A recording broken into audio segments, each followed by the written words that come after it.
Hey, y'all, welcome. Of course, we're going to give attendees a few minutes to join us, but while we're waiting, if y'all don't mind putting in the chat, let me make sure. Yeah, if y'all don't mind putting in the chat your name and what school and maybe where you're logging in from.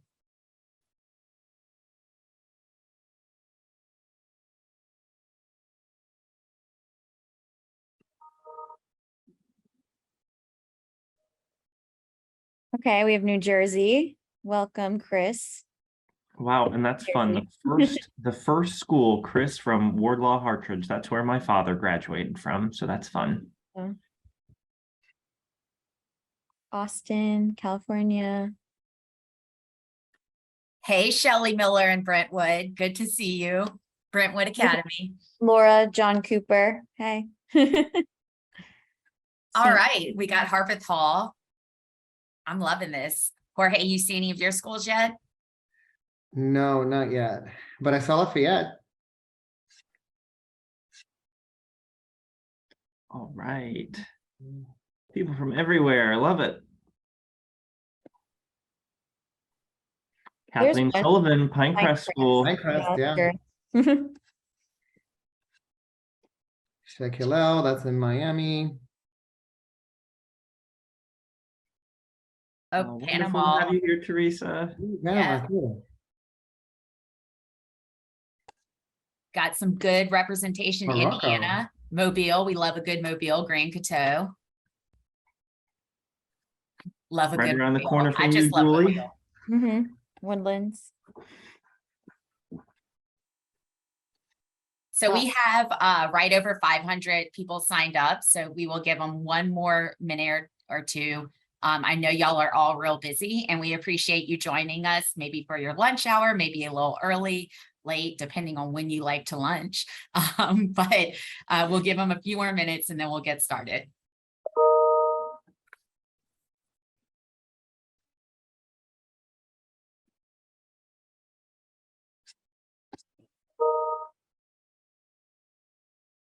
Got a Palm Beach, Jorge.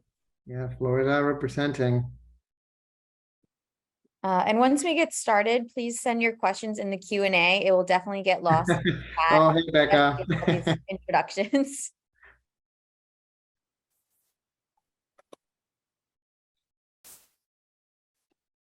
Julie, you got Kincaid. We love a local too. We got a New Orleans in the house.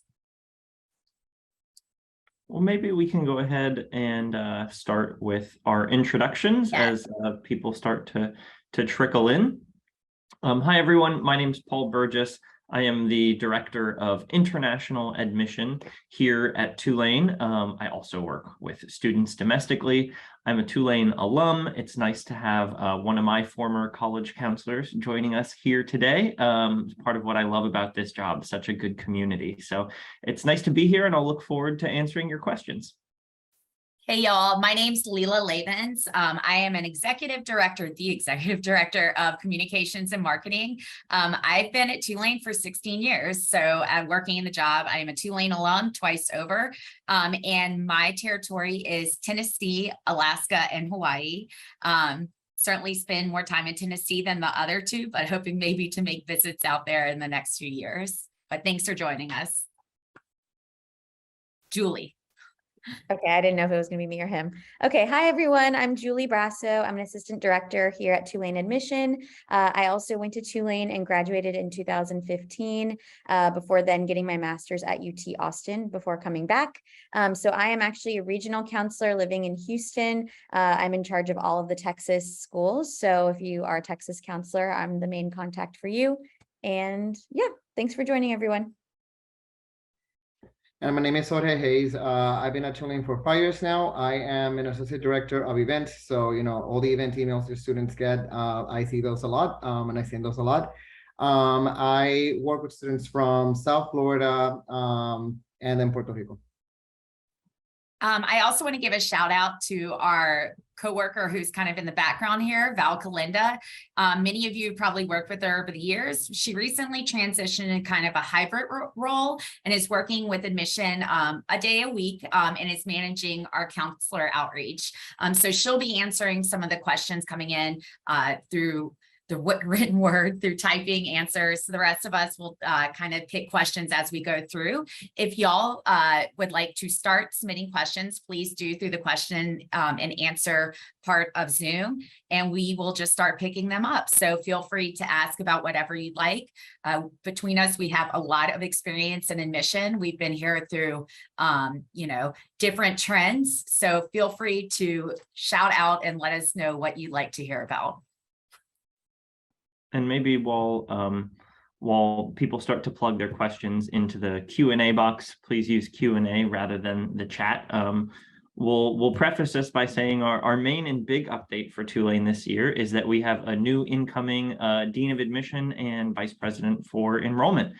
So Sean Abbott will be joining us from Temple University just in about a week, right? Next Tuesday or the Tuesday after that, he'll be starting with us. He's not yet on campus. We're all really excited to have him come and bring his experience. He was previously at Stanford as well as NYU and a few other places, a really, really impressive resume. So I think there probably won't be too many huge changes for this cycle as we're kind of already started. Common App is open, but we're all really interested to see the sort of nuanced directions that might come with new management in our office. So we're all really excited for that.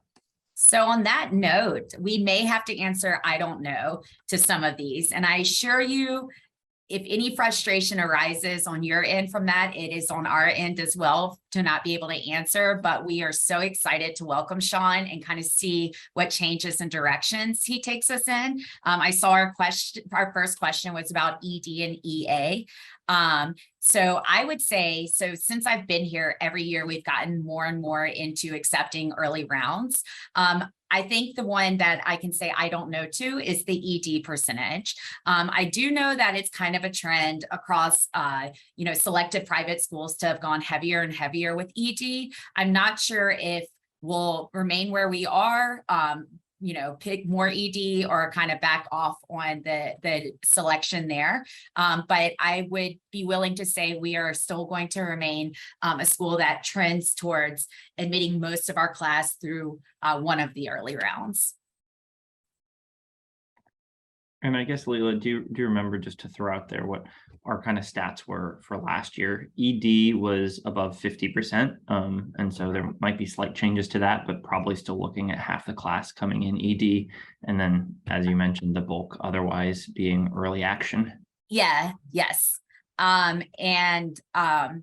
I think all of us too, it's part of the industry. I can speak for myself when I say I would like to see less ED, but I also understand the higher level building a class, being able to look at net tuition revenue. I explain it to students that if you're playing poker, you put your cards out on the table for me to see. So I know my next move. But ideally in a, perfect admission world, I think we would be less ED, but again, that's not for any of us to decide. And hopefully we'll see what Sean decides. Paul, do you want to talk about international aid for students? Or, I'm sorry, aid for international students. Yeah, so we had a question about financial aid, specifically for students that are not U.S. citizens. International students are eligible to receive both merit and need-based aid. They're eligible for all of the same merit scholarships that domestic students are. So that's everything from the automatic consideration, just based on your application, to the Dean's Honor Creative Scholarship to Paul Tulane. And in addition to that, there are some scholarships that are specifically geography-based. And so some of those are specifically for Latin American women interested in the liberal arts and sciences.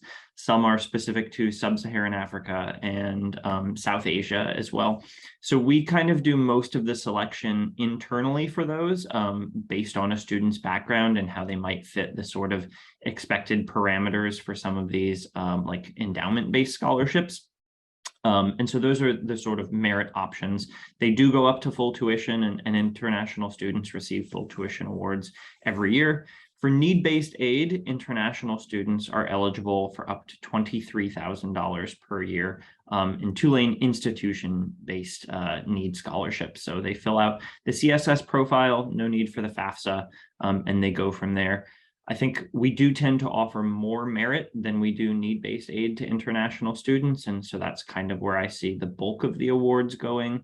And I'd probably say somewhere between 30 and 40% of international applicants are receiving a merit scholarship, with an average amount probably being somewhere in the mid $20,000 range, but it goes up from there. I saw a question. I do think Val's typing to it, but I also wanted to address out loud. So one of them is the question is, do you expect that there will be a focus on encouraging some students that have been deferred EA to switch to ED2? So one change that we definitely wanted to make and made this year is that ED2 is open now, as all of our application rounds opened on August 1st. So there's no, it used to be kind of, we'd wait and see how ED1 went and then decide to open up ED2. They're all available, so students know kind of what's available and what is offered to them. So if they do, let's say, apply ED1 elsewhere and then opt for ED2, that's available for them. Or if you are deferred, then it's also an option, but not if you're denied in the early round. And I think I've always been confused why people are upset when they get an email saying that this is an option to them. I guess some students take it to mean like, I need to change or else I won't get in, but that is definitely not what the intent was when those emails were coming. But I think just letting students know now this is an option, and then as well, once they're deferred, you know, if Tulane has become your top choice, this is still an option. And again, it's no pressure. We still do admit deferred students who don't switch, but just they likely still will get an email encouraging them. But again, it is not a requirement. And Julie, on that too, I think that our aim too is to really remove the pressure to switch. I think us releasing ED2 late and being like, here you go, you want to do it. So yeah, I think we will still send out an email. And you said encourage. I think encourage is a good word, but rather also just tell them the option is there if they haven't deferred. But yeah, it's listed now. And I think we're all really comfortable and happy with that decision to put it up front. And I wanted to throw out there, I know Val is also putting in a written answer to a question specifically about the accuracy of our net price calculator. And so I did want to touch on that. I was going through some of the back end stuff with one of our colleagues, our other director who's not here, Neil Aguiluz, does a lot of the intense work and research into that. And we were going through the net price calculator a few weeks ago and did uncover some inaccuracies there. And those have been mended for this year. And so the net price calculator is going to be much more accurate this year than it has been in previous years. And what I always suggest to students who are considering ED, yes, obviously you go through the net price calculator, you see if it might work for you, but save a copy of what the net price calculator puts out there for you, right? If you're looking to be released from an ED decision because of inaccuracies in financial aid, the easiest way to do that is to present the information from the net price calculator and then the actual sort of award you're getting from Tulane Financial Aid. So that will definitely be, I think, a more accurate resource this year. Jorge, you want to take one? I know we've been. Yeah, no, I just saw a question about the flying program. And I guess it's a good opportunity to go over some of the changes that we're going to have to do this year. The question is, what is a competitive GPA for the flying program? Well, Preview to You, which is our multicultural fly-in, we were hoping to be able to host students on campus. Unfortunately, due to some restrictions with COVID, we are not going to be able to do it. You know, Housing was really hoping to partner with us, but unfortunately, right, you know, COVID is still around.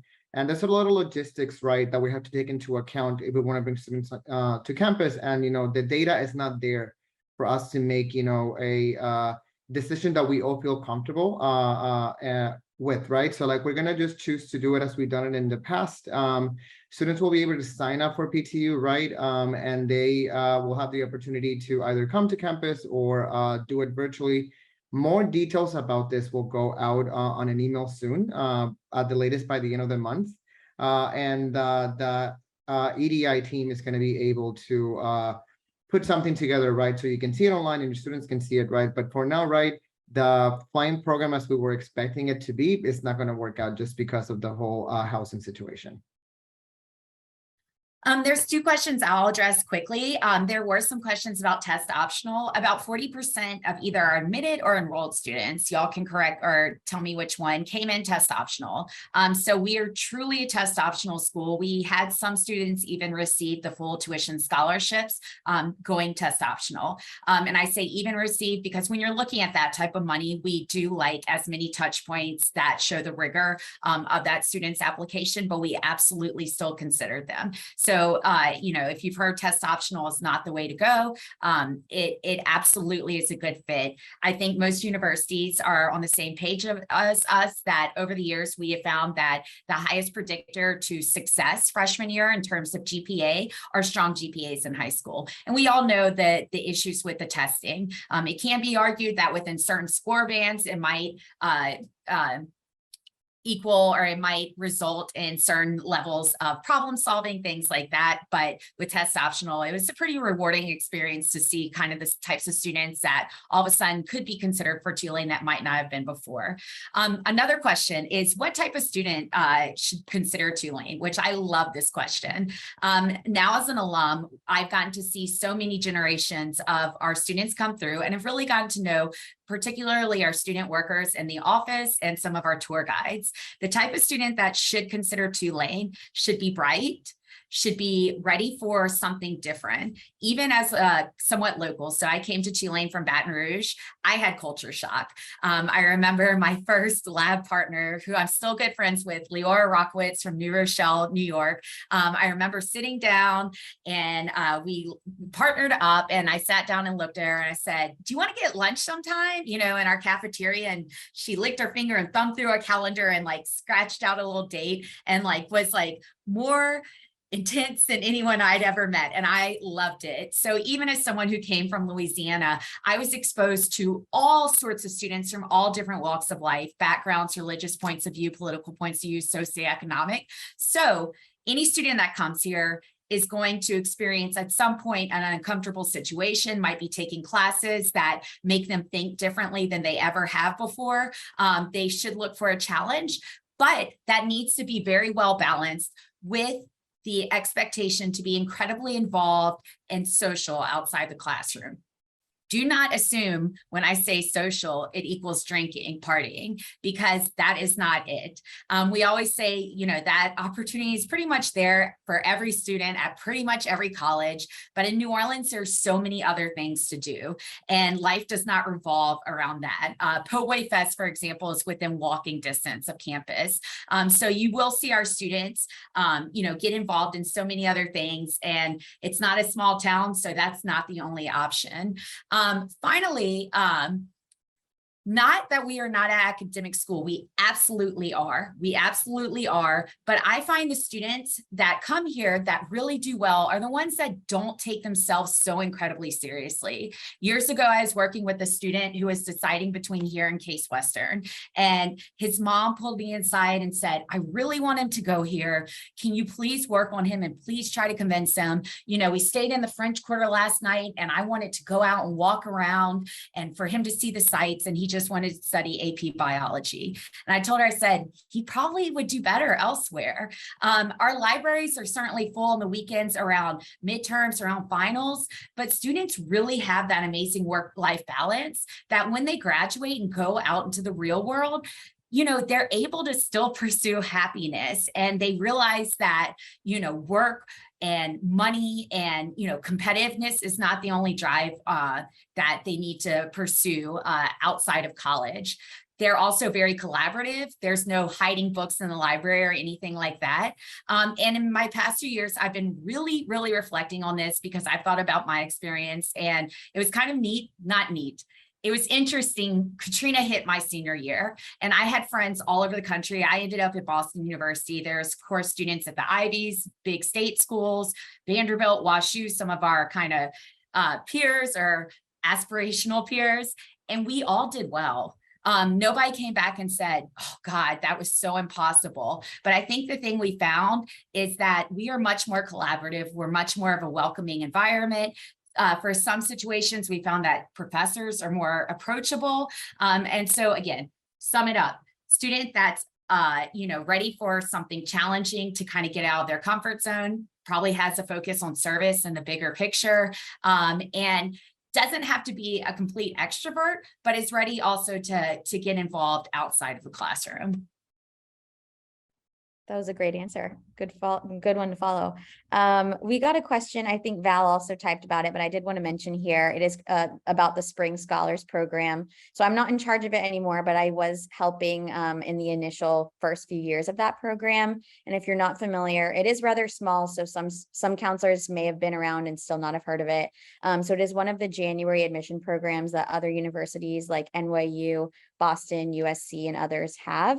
So students do not apply or express interest in becoming a Spring Scholar. It's something that's usually decided by our dean, but now that we have a new dean, again, we don't know if they're going to decide the same types of students or how that will be determined. But usually about 300 students get admitted into the January admission Spring Scholar program, and they're almost always from either early decision or early action. It's students who we would like to have admitted, but maybe won't have room for. But usually there are students who graduate early in the spring or transfers or any sort of number of options that spots become available in the spring. So we're able to take them then. So you don't have to stay in New Orleans, or you're not encouraged to stay in New Orleans. You're encouraged to go on one of our abroad programs. So I was helping with the MOUs for those the last couple of years.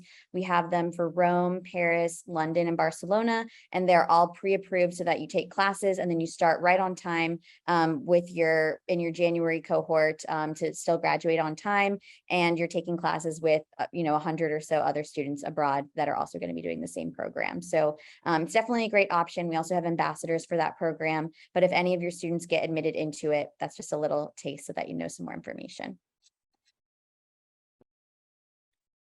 There have been a couple questions about early decision and merit scholarships and how that falls into place.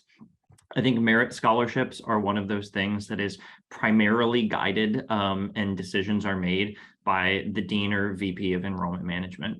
And so I think that's something that does have the potential to shift this year with a new administration coming in. But the public line from Tulane regarding merit scholarships and ED this last cycle and the one before that was that it is a different pool of merit awards.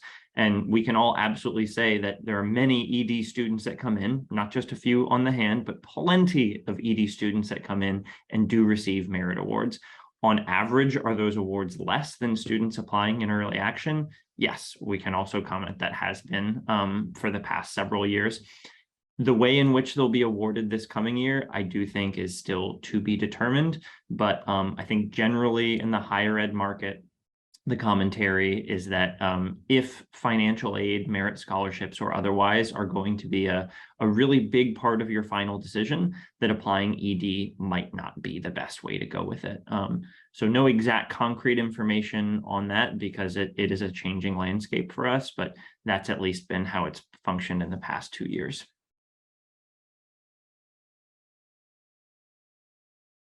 I'll talk briefly about new programs, new facilities. Tulane is building, they're upgrading. It's kind of funny. I was doing move-in the other day and they're working on finishing a new dorm in which at that point they will tear down 2 older dorms that I always said look like beach motels. And I lived in one in 2004 and it was old then, but I got this like deep sadness in my heart that it will be gone and like campus will look new and shiny, which it should. But we are absolutely working on living facilities. There is a science building that they're upgrading. Fun fact, kind of neat. We have a lot of old live oaks on campus and they can actually numb oaks. So when you build around them, it doesn't damage the root system as much or the tree. So kind of cool. We learned that with the new science building that's coming up. A really, really cool announcement, and I don't know for sure when this will happen, but they are making progress on this. We will be offering a landscape architecture, I think major or concentration within the School of Architecture. Our dean is from Italy, right? Barcelona. Barcelona. Okay, but he talks, well, not close, but he talks a lot about the way different cities in Europe really use water to their benefit. And in New Orleans, of course, we're surrounded with New Orleans water. So he's really kind of building that curriculum on some of the experiences he's had abroad. What other new programs do we have?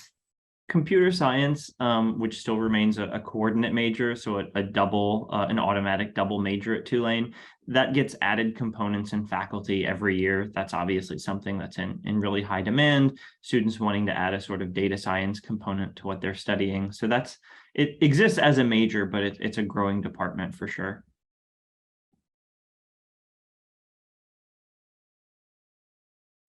What other questions do we have? Oh, the article that came out in April. That was somewhat misleading, and some of those numbers were incorrect. I actually, when I saw that message pop up, I had reached out to the PR guy at Tulane to actually follow up with them and correct some of the data that they presented. So I'm not sure where they got their numbers. I don't know off the top of my head how many students were admitted through regular decision. I, again, will say we've been in early school for quite a while, but I don't think 100 is correct. The number of students that were admitted. And again, some of the stats they presented were not correct. So I will continue, that reminded me today to continue to work with PR. Neil, who Paul mentioned earlier, in terms of the data and statistics in our office, he and I looked through it, and there were certainly some misquoted information. And so it reminded me to follow up with PR so the correct stuff can be provided. Yeah. And if you looked at some of those numbers to do the calculation based on our ED and then our melt rate, it almost would have looked like 50% of our ED students dropped out of their contract, but that definitely wasn't true. I think there was a consensus and thought around the office, although we don't know the exact number of RD, that the number did seem especially low last year. I think we can all definitely give into that, and that it has always been low, but last year for RD was definitely a little bit lower of a number, even than usual. So we'll hope to see that open up a little bit more, but given the special populations that increasingly come through regular decision too, 106 just seems low.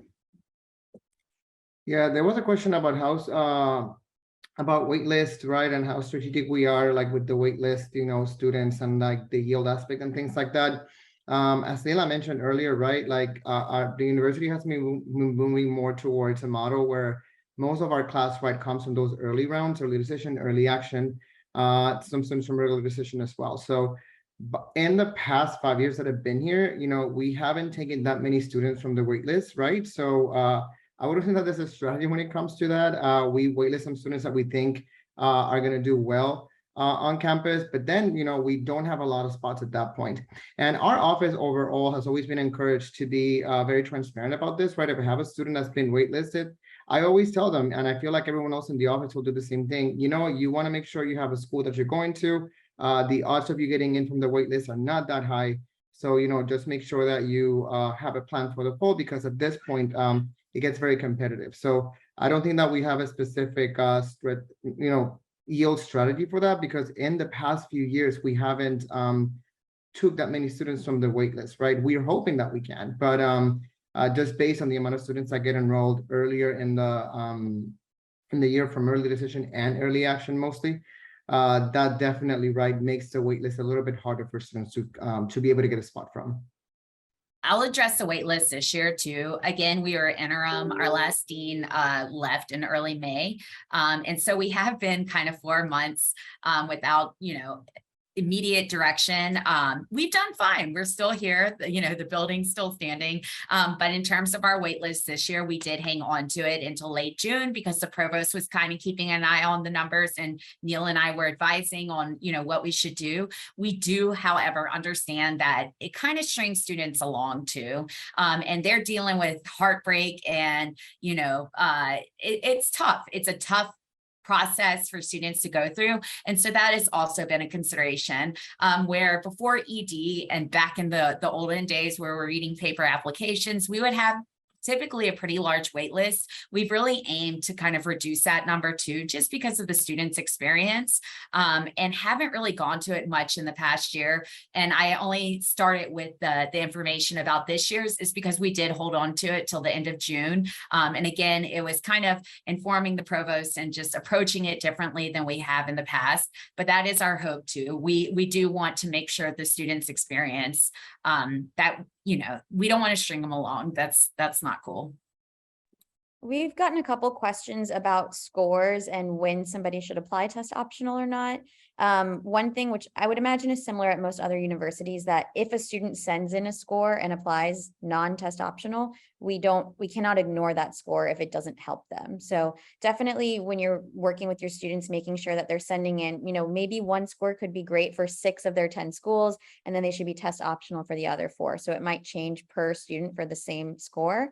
And again, these are not hard numbers. These are what I tell my Texas students, but I usually recommend anywhere like a 31 or higher, or about a 1430, 1450 or higher. That does not mean that students who submit lower will not be admitted. But that's just where I think they're putting their best foot forward. And then on the flip side, applying test optional otherwise, unless there's something really jarring about their GPA that they think they're, you know, maybe their 30 or 29 ACT might be able to kind of alleviate some worry on our end. But definitely I would say those are kind of where I usually share with my students.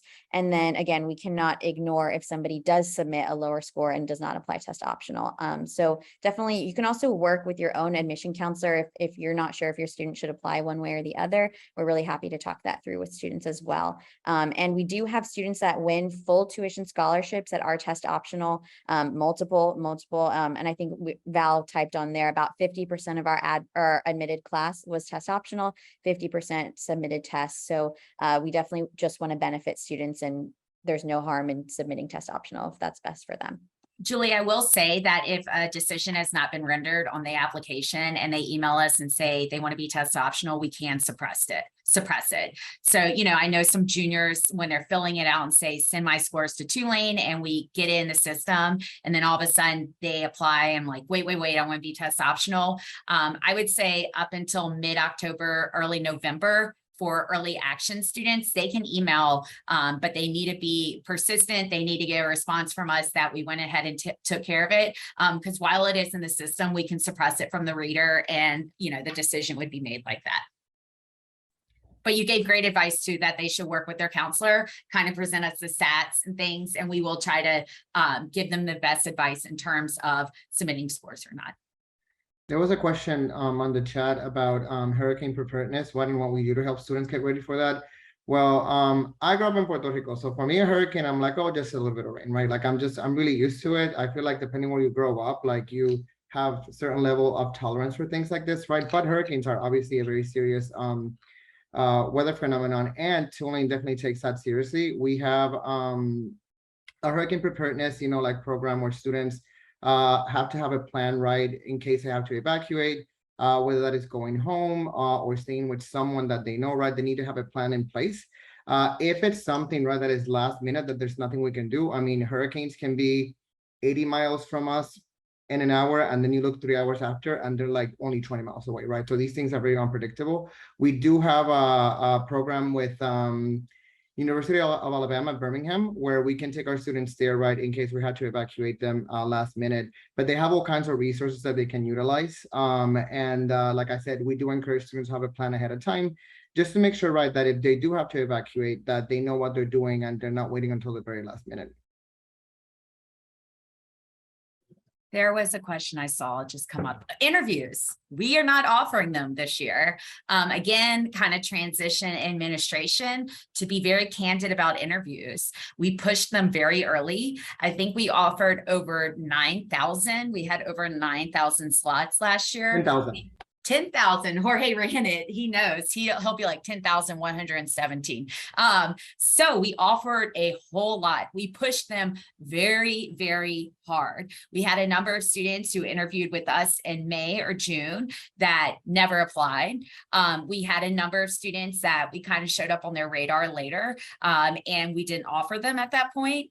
So that wasn't really beneficial for us or the students. And then finally, we didn't really have a system set up up in place internally to really use them as an evaluative part of the application. It really was not, it was not a I guess, perfect system, but we really didn't find that it was beneficial for the students. It kind of might have been just more for numbers and things like that. And so we really talked through it as a staff this year. And it's not that staff doesn't want to do the work or meet the students, but it really ate up a lot of time when we were asked to do 96 interviews a month. And discuss with Val, who actually now works with alumni, on the idea of alumni participating, which also has its pros and cons. But, you know, I'm sure some of you have had students experience alumni interviews that something kind of goes awry. So that's also a consideration. But Val had some really good points too, that we needed to be consistent with offering alumni interviews because we're engaging with a whole different pool of Tulane people with ties to Tulane, and they have continuous relationships. And finally, she also pointed out that a lot of schools are kind of steering away from those two. Again, in between administrations. So it is something that maybe we'll see reintroduced in the future. But Sean knows about it so far, has been supportive of no interviews, and we'll see what happens. This by no means is going to hurt the student. We have a lot of students, maybe some moms out there that says, I heard so-and-so down the block on interview. They did not. Okay. They did not get an interview. I know Tulane, everyone knows about our demonstrated interest. We can go a little bit deeper into that, but no one is going to be discounted for not having an interview. If they're not offered, there's no way that we can hold that against you. We have strongly encouraged students, if they have very specific questions, to reach out to their counselor. Again, this does not serve as an interview, but it kind of was the idea in the interview that they could get questions answered then. Y'all are all good at your jobs, but encourage students not to email us with like, what's the average temperature? Just if they have specific questions that they'd like to hear from Tulane, there are some avenues that they can get information, whether it be from us, our tour guides, our interns. I wanted to follow up. There was a follow-up question to what I had previously mentioned about coordinate majors at Tulane. And so you or your students would maybe see those listed on our website or on our brochure with an asterisk. And so some examples of these are things like computer science, international development was another option. There are a handful of others. And essentially it means this is an automatic double major. So there certainly are enough credits for this program to stand as a major, and students can have that as a concentration, but they just also tend to be broad enough fields where we hope that students can add a secondary component to have further direction in their studies. So for example, for something like international development, is a student going to have a political science or an econ bend to that? Or for things like computer science, will it be an application closer towards like financial forecast modeling in the business school, or would it tie closer to engineering? I spoke with one of our professors here in the math department the other day, who actually does mathematic modeling and computer science programming to track potential changes in migratory patterns of certain species of fish in the Gulf of Mexico due to climate change and changes in water temperature. So that would be evolutionary biology and computer science as a major. So I guess that's what I meant by that sort of option at Tulane. Julie, you want to talk about demonstrated interest? Sure. Yeah. So what Leela was mentioning about not offering interviews, that was a way of demonstrating interest, but to also assuage any fears, we only offered that for 2 years to have interviews with counselors, and then just a couple years with alumni, which were very, very small, few and far between. Most students were not getting those. So it has really not changed. And we're still happy to meet with students on Zoom or in their high school visits if it is something that they really have individual questions that need answering. Yes, but ways to express demonstrated interest. So I'll kind of talk about in-person ones and then virtual ones. In person, if you guys type after this, or maybe Val can put a link, Tulane Comes to You. That is a list of about, I don't know, 50 or so different cities that we'll be going to throughout August through October. So those are huge information sessions within major cities that we have, where students can come with their families, talk to us individually, learn about Tulane and what we have to offer. We also are visiting hundreds, if not thousands, of high schools throughout those 2 September and October as well. And then I know international counselors have already started for August, as well as a couple domestic.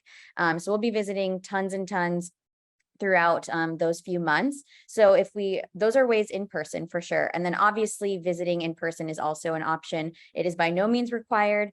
Coming to our high school visit and meeting us is, is essentially the same as coming in person, except that they get to, see the school in person. But there are no amount of, okay, you need to have checked this box of visiting, check this box of meeting us. If you come to just one event, you still have a great chance of admission, compared to if you come to 27, there's not going to be, okay, yes, I've successfully demonstrated my interest after this many. So somebody can come to 27 things and still not be admitted. Your application will still have to stand for itself. But I think making sure that factor of, okay, you've expressed interest, we know that if you were admitted, you would seriously consider this as an option for you, is kind of where this is stemming from. And then finally, kind of virtual options, especially for international students who may not be able to visit, but as also for students who are maybe living in rural areas or just are not able to take the time to come and visit. We have a fully fledged virtual calendar. If you just type virtual visiting Tulane, it's all the way through November, so they can see what's going to be offered, what time. We try to host them in the late afternoon or evening, so students can come after or join after school.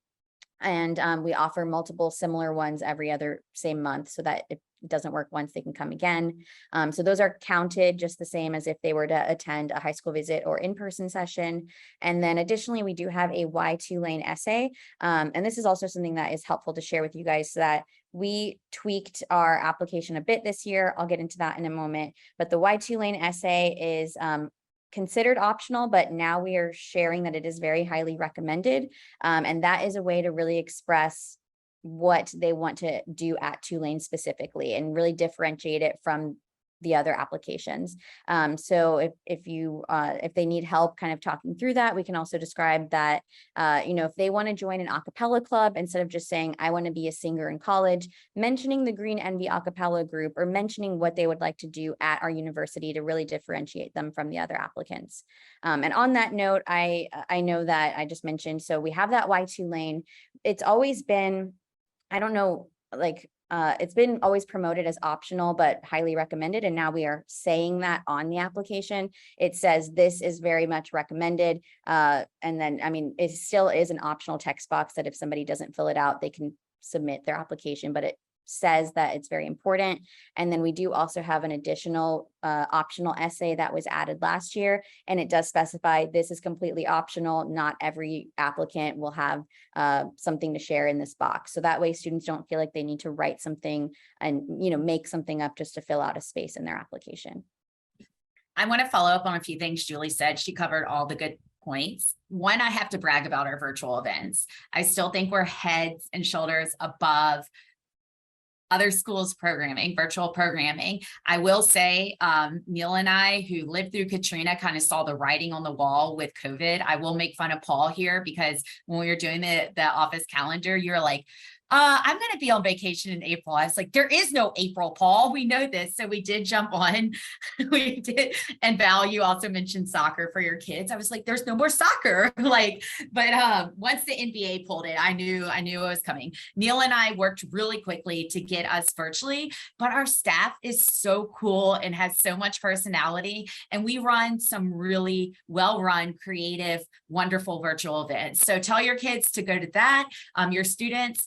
And Julie's right, it's quality, not quantity, but we also offer some things like Tulane Trivia. Jorge does some amazing baking, which while those are smaller events, students stay on for 75 minutes to watch him bake and bake along with them. So tell them to check that out. And that really has kind of somewhat levelize the playing field to get to students that may not have the means to travel to see us or travel to see us in their town. Okay, so other things. Demonstrated interest can continue to come into play once students are deferred. Something else that we look at is if they've applied for one of those big full tuition scholarships. They have to have applied ED or EA, and those are due to us December 5th. So even if a student was deferred before we review the scholarships, because we do review them in January, that also shows us that they are interested in Tulane doing their research and kind of taking extra steps to consider optional merit aid. And we have had a number of students, deferred students, that were admitted based on the strength of that additional scholarship application. So that can serve as the catalyst. And then finally, y'all probably, oh no, not finally, I have 2 more points. Y'all probably know, but encourage the little kiddos, that commenting on every social media post is not demonstrated interest. We do have a wonderful student who actually went to Emory, but she's still a big fan of our TikTok, but she would be the first to comment on every TikTok. We are not looking at that as demonstrated interest. One last point, it is slightly Big Brother, but as we really get engrossed in the world of Slate and the ability to see students' engagement through emails, they don't need to click and open everyone by any means. And we send quite a few, we get that. But it happens almost every year that I get a call in April saying, how did you not admit this kid? You know, they 35 on the ACT 4.0, founded these amazing clubs. And I pull up their timeline. They have not opened an email from us from the September before. Maybe the only email they opened was your admission decision is out. And when I kind of talk to counselors about that every year, they're like, that makes sense. So again, they don't need to open and click on every email, but if they're truly interested in Tulane, there are other ways we can kind of figure that out. Opening and clicking on emails, none of this gives them points, okay? It's just a system to kind of determine their research and interest in Tulane. But, you know, those are things to take into consideration too. There was a fun question that I feel I have to address. They asked how to pronounce the name of the school, if it's Tulane or Tulane. I say Tulane. How do you guys say it? Tulane. There was a family from Baton Rouge that all their kids were named after Ivies. Val might know this, the Bardwell family, and they had Yale, they had Princeton, and they had Tulane. It was the girl, but they called her Tulane, which, like, you know, you're sipping an iced tea on the big wraparound porch. But Yeah, I say Tulane. I was gonna say that Tulane. there's definitely an old guard of people that would say Tulane. Tulane. Also, it is New Orleans. It is not Nolans. It is not New Orleans. Just letting y'all know, and it's pecan. I don't know if anyone of y'all want to argue. Yeah. Okay, pecan. Yeah. While we're on this Yeah, topic, but there's also I think an old guard of people in certain neighborhoods that would say New Orleans. You get that from some of like the radio announcers. You'll get New Orleans. yeah. We also some people down here have like a Brooklyn accent that you hear, and a lot of it has to do with New Orleans being a port city too. So it's weird down here. Yeah, the Big Easy, Laissez le bon temps rouler. Yeah, those are fine as long as you can pronounce the second one too. That was a fun question. I like that one. I wanted to follow up. So somebody, and these are kind of long questions, so I haven't read every word of it, but one of them said, why is your Why Tulane essay just not required? It would help students with less agency demonstrate the interest you're looking for. So in general, I think that is why we did make the change, at least from totally optional to recommended. We wanted to fairly state, you know, this is highly recommended. There are students who are admitted without it. So there are students who, you know, are part of CBOs, or we've met them through other means, and we've been able to communicate with them and know that they are interested, and maybe they lack that counselor support. But the majority of students who don't fill it out are not students in that realm. They're students who, as Leila was saying, 35 or 36 ACT, they just think this is a breeze, we're not even in consideration in their mind. And it helps us know, okay, well, we already know that you pretty much aren't interested by coming to 0 of our events, never opening an email. This pretty much confirms with what we were thinking. So I will say the vast majority of students who don't fill it out probably fall within that second realm. But we are aware of, we do read every application no matter what. It's not like it's tossed into a bin of, oh no, why Tulane, goodbye. But I do think helping by saying it's recommended rather than optional is going to make sure that a lot more students read it this year too.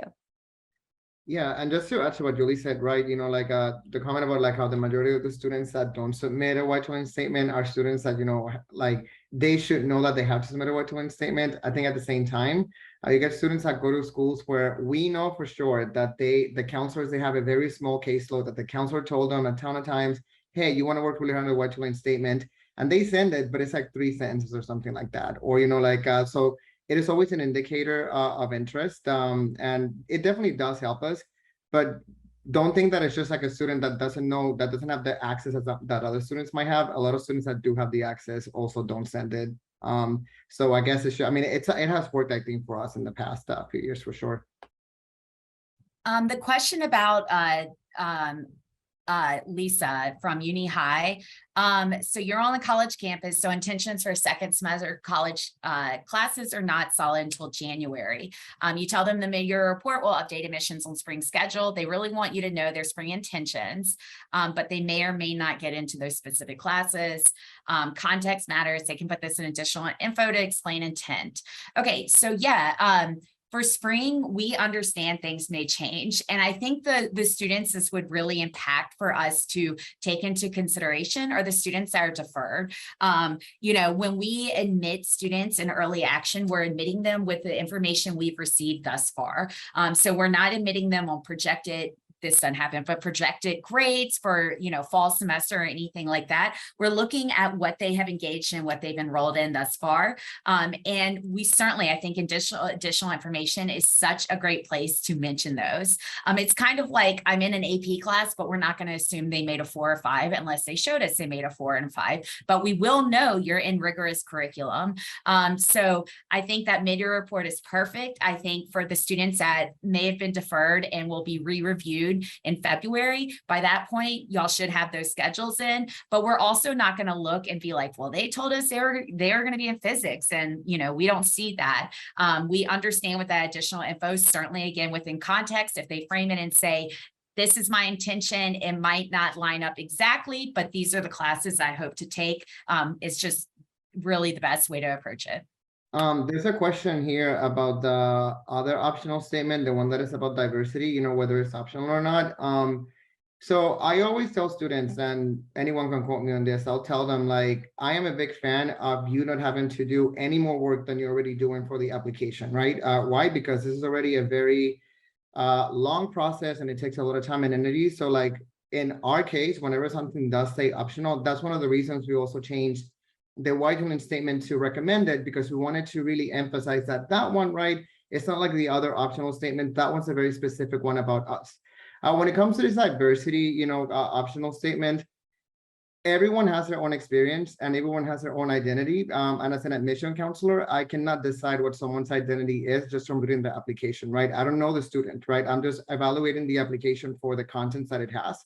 So if a student wants to talk about that, right, they sure can. I would sure hope that people in our profession would keep an open mind as to read applications, because we're not judges of character. We are just reading an application and learning whether or not this student is going to do well on campus. So to answer that question, if the student wants to fill it out, whether or not they are a cisgender white person, that's their identity. So they can talk about that.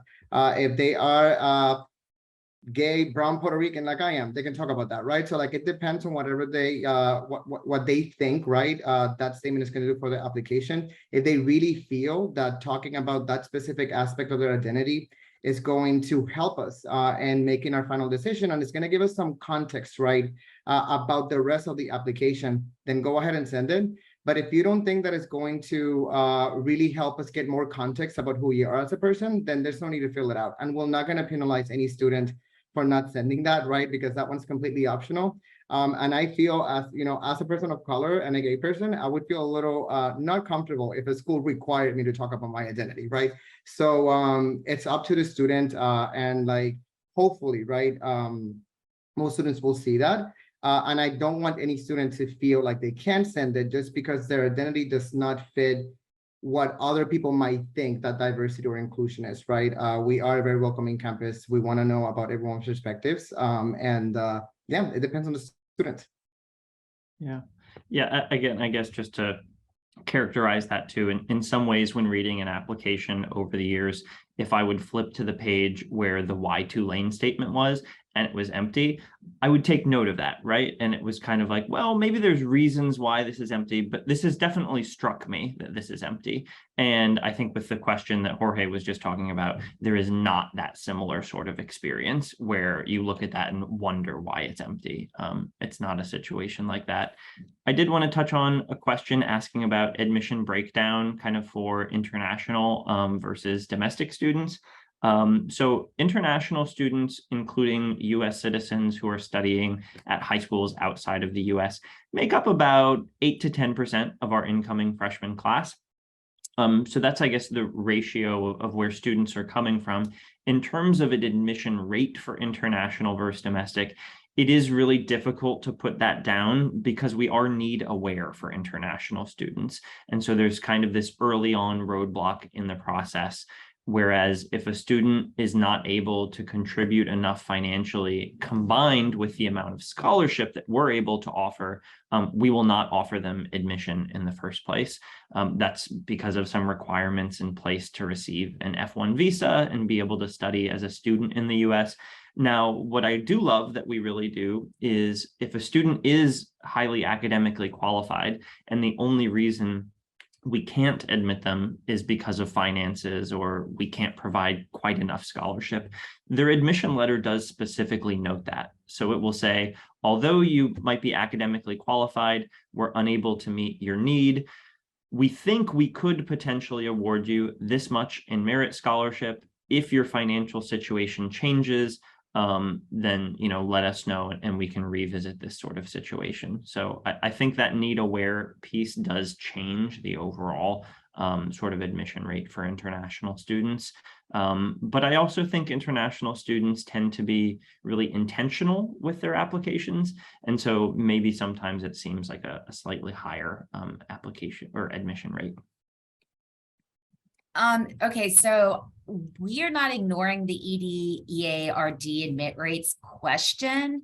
Honestly, I don't know if we were ever provided the exact stats. Again, when we had ED come in about 50% of the class, the admit rate was certainly much higher there, with our overall admit rate being about 9%. So yeah, we're kind of chatting among us because I don't know if any of us know. Paul, did you know ED admit rate? Not the exact numbers. I think a default kind of conversationally was to discuss the ED admission rate being about 50% higher than the EA and RD combined admission rate. I think it might even be a little bit higher than that. When we're now talking about an overall 9% admission rate. So I think of it as being significantly higher. I don't have an exact number on it, but I think of ED as having a significantly higher admission rate and RD as having a significantly lower admission rate. Right. And EA is still having a significantly lower admission rate too. I will say ED2, and I think this is probably consistent across the board, tends to be very high because we see those are students that applied ED1 elsewhere, didn't get in, which is fine. That's the point of it. I don't know. I don't know the numbers, but ED was significantly higher than EA, which was higher than RD, which y'all can figure out, but we don't know the exact numbers. And I apologize for not having access to that information. We really are aiming to be quite transparent this upcoming year, and love hosting programs like this to make sure y'all's questions are heard too, so we can also know as a staff what we need to address as well. So there's a question about gap year students and delayed entry, that sort of thing. And so we very much welcome students interested in taking a gap year and pursuing that sort of process. There is a formalized way for students to request that, but it is not something that needs to be put in writing at the time of their application. So they apply to Tulane, just like everyone else, for as an intention this year to enroll in fall 2023. And then at any time after they receive an admission decision for us, they request to their admission counselor that they would like to take a gap year. And then when that happens, an extra form is created for them so that they can describe what they intend to do on their gap year. And then that's evaluated pretty quickly, and really 99% of those are approved. When it gets to be maybe a little bit more difficult is if a student is wanting to request a gap year really, really late in the process. So I believe we have a deadline on that of, it was May 20th this year, maybe. And so once students get past that deadline and into the summer, we're already factoring a lot of things into next year with the fact of how many students we think are coming. So the only time I think a gap year could potentially have a request denied is if they're applying kind of after the deadline. All right. Oh, I and then a follow-up question to that about merit aid being held for the gap year. So yes, traditionally students who have received a merit scholarship and they apply for a gap year and receive it, the same merit scholarship does traditionally follow with them on that path.